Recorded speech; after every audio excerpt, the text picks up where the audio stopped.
Congressman Jodey Arrington joining us now. Congressman, it's always good to talk to you, sir. Let's, of course, first start about what's made the biggest headlines this week, the FBI raid of former President Trump's Mar-a-Lago estate down in Florida.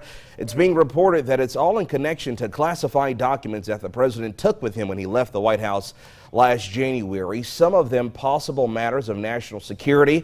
We heard from Attorney General Merrick Garland earlier this afternoon. He says personally he approved the search warrant, but you and some Republican colleagues surely are not happy about this raid at all, huh?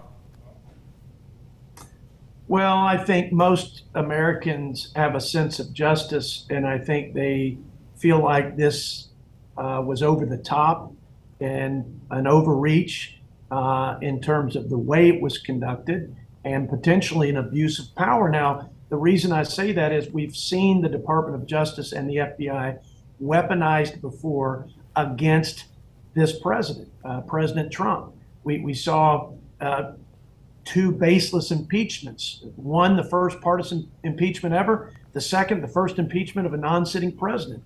And then we've watched this phony political tribunal that's been going on about January 6th. It's probably more about November of this year and keeping this narrative about an insurrection.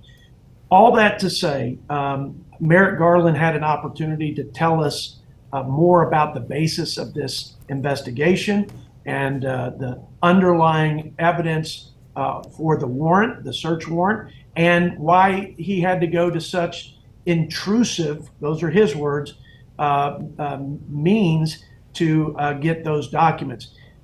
Look, if it's a debate about what materials should be archived, seems pretty inconsequential. If there's tremendous national security import, like we're talking about the nuclear codes, that's something very different. But it needs to be a very big smoking gun in order for the American people to not be outraged about what they witnessed. I think a lot of it is you got a former president, and you know if they can do that to this president, they can do it to any American citizen. We'll have more with Congressman Arrington tonight on KLBK News at 10.